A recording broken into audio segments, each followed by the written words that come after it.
Greetings and salutations, I'm Static, and despite my previous beatdown, we're back in the Blood Ocean today. A little while ago, I posted a theory about Markiplier's Iron Lung movie. Now, you can watch that here, but I got a lot wrong in that, so I'll just summarize for you. The short version is that Simon, our wrongfully convicted submarine sardine, actually dies during the first half of the movie, and everything after that is the guilt-soaked fever dream of a dying man desperately trying to earn a redemption nobody was ever going to give him. And you know what?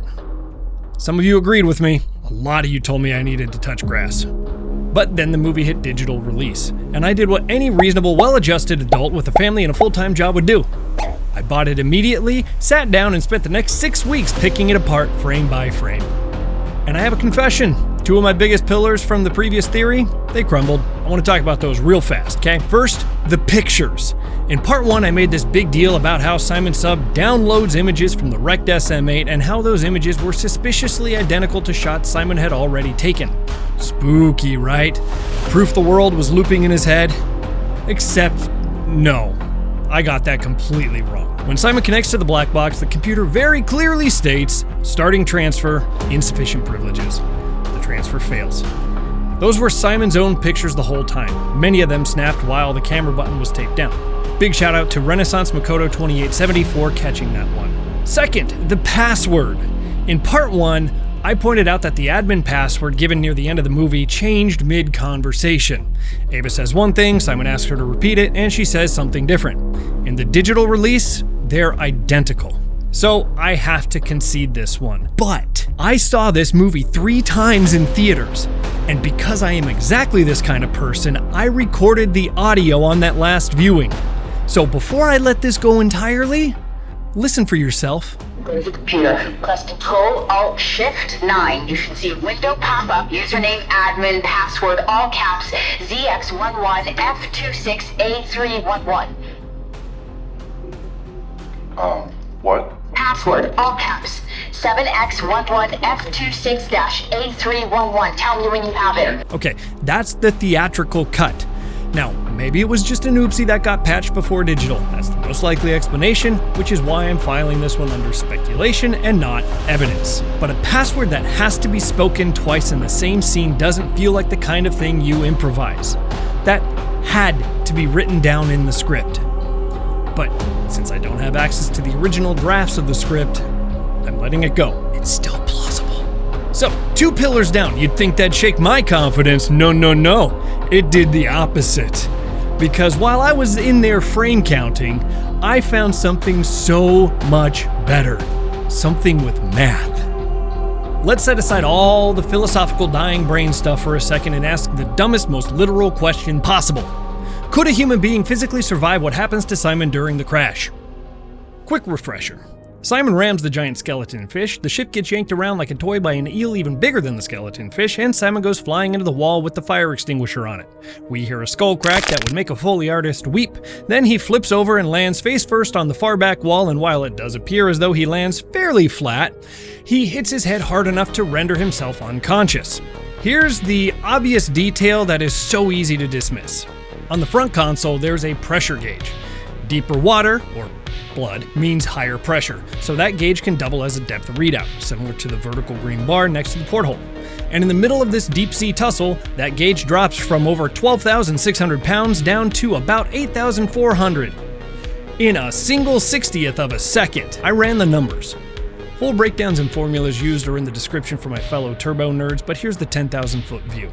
That pressure shift translates to roughly 922 Gs of acceleration. Before Simon's head even touches the wall, the inertial force acting on his body is over 10,000. That pressure gauge reading is most likely for dramatic effect, probably not grounded in realism. So I reran everything the old-fashioned way, measuring Simon physically falling across the cabin, counting frames, distance, and ignoring the gauge entirely. Now, right before this accident, there's a shot of Simon hanging to the seat, splayed out on the cabin floor. Now, we know that Mark is about 5 feet 10 inches tall, and with his legs and arms slightly bent, it's a safe bet that it's roughly 6 feet between right behind the chair and the fire extinguisher wall. A moment later, he stands up very close to that chair, and then he is suddenly in a near free fall as the iron lung moves around him. He's not really falling so much as the ship is just being pulled out from under him. Counting frames, it takes about 2/3 of a second for him to collide with the first wall. One more thing that's important for this, the average adult male skull is about 5 kilograms. That's important. Now let's look at the acceleration, velocity at impact, and wall strike force.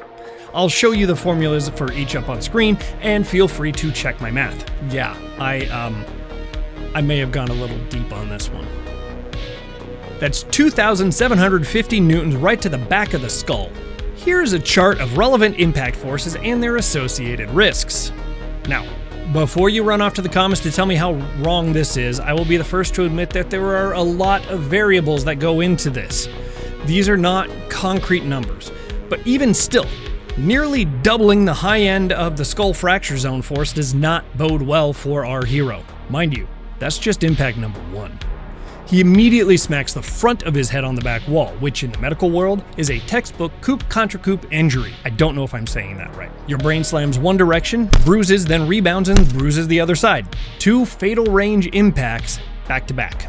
But Static, I hear you cry, he's clearly fine. He gets up, he walks around, he does submarine stuff. And this is my favorite part.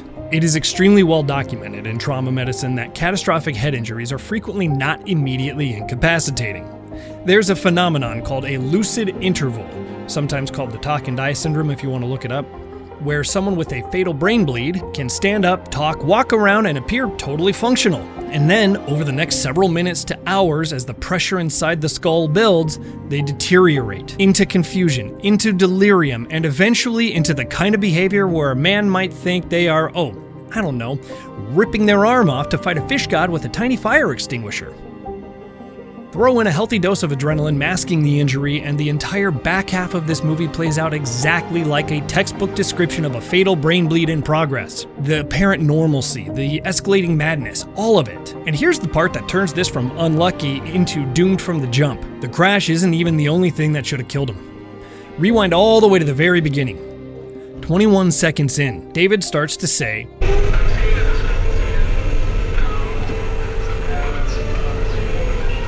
what's the discrepancy? An oxygen leak. Then around the 18-minute mark, Ava actually asks Simon point blank, how's your oxygen? See any leaks? And Simon tells her, yeah, I'm down a light, but yeah, maybe. There might be a leak. She knows there's a leak in the one system keeping this man alive, and she does not care. And if that's too subtle for you, moments later, David pushes back. Oh, does he have enough oxygen? And Ava's answer is a flat, ice-cold, No, no problem. So before Simon rams a single thing, here's his situation. A leak in his air supply, a captain who has quietly decided he's not coming back, and a brain that's actively bleeding. And if that weren't enough nails for the coffin, remember the SM-13 camera. I bring this up to really drive home the attention to detail in this movie. According to the manual that Simon flips through, the radiation output clocks in around 7,400 millisieverts, when 4,000 to 4,500 carries a greater than 50% chance to kill a person. The world building on this movie. Oh. So, could Simon have survived long enough to meet the fish god? Absolutely not. Which means everything after that crash isn't happening in the iron lung. It's happening in Simon's head. Now, I have to be honest about one wrinkle in this entire thing. Simon's first hallucination actually happens at around the 25-minute mark, which is before the big fatal collision I just walked you through. So technically the crash can't be what started the hallucinations. But here's the thing. Simon takes a nasty spill during the second drop into the ocean.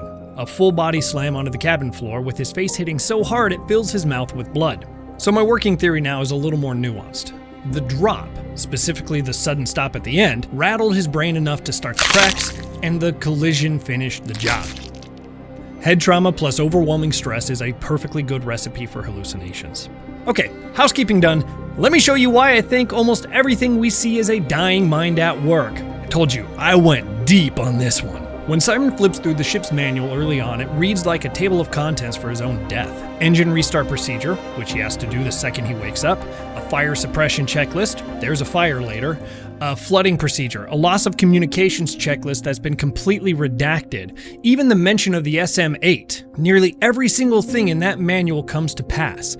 It's less of a manual and more of a script. Honestly, it feels like a Shakespearean tragedy-inspired foreshadowing tool. Later, Simon talks to the speaker, the lead researcher from the SM-8. At one point, the speaker notes that Simon's oxygen is down to its last light. Except no one ever says that out loud. The only indicator is his ship's computer quietly saying oxygen. So how does a voice from a different, completely wrecked ship know Simon's exact O2 level? It doesn't. It can't. Unless the voice is coming from inside Simon's own mind. Near the end, Simon's camera snaps a whole series of pictures of the monster eating a submarine. Presumably, his own. What other submarine could it have been?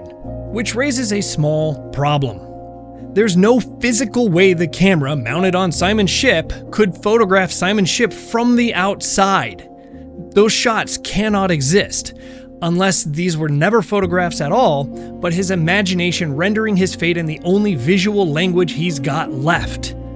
The camera feed that has served as his only remaining visual connection to the outside world. This one's more thematic and honestly fits neatly into both the dying mind and it's a fish god buckets. But watch how the back half of the film really loads up on the dying person motifs.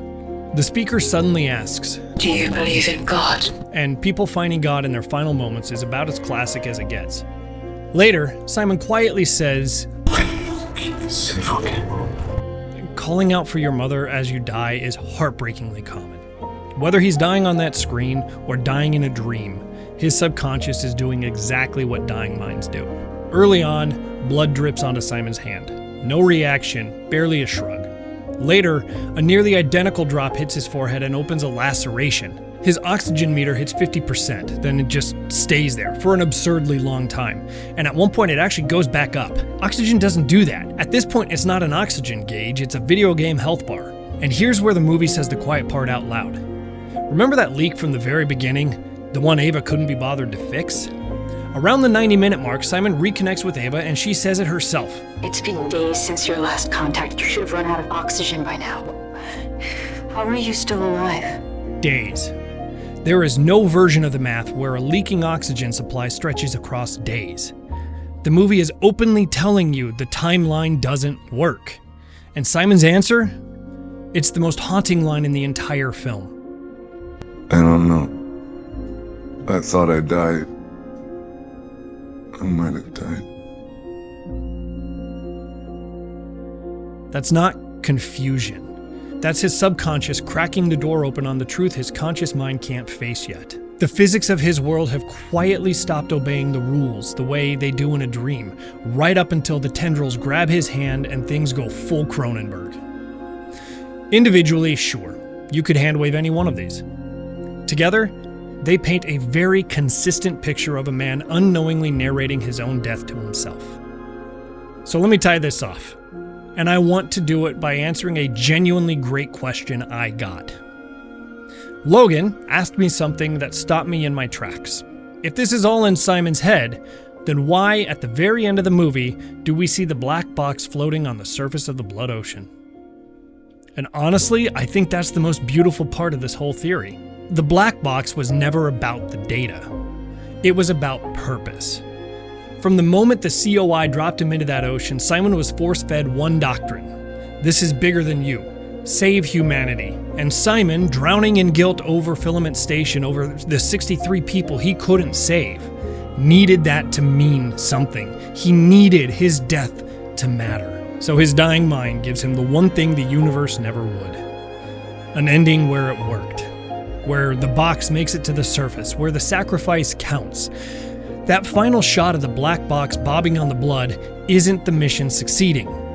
It's Simon in his last moments writing himself a noble death, because the alternative, dying alone and forgotten in a metal coffin at the bottom of an ocean of blood, was too unbearable to face. We, the audience, get to see the truth. Simon gets to keep the dream.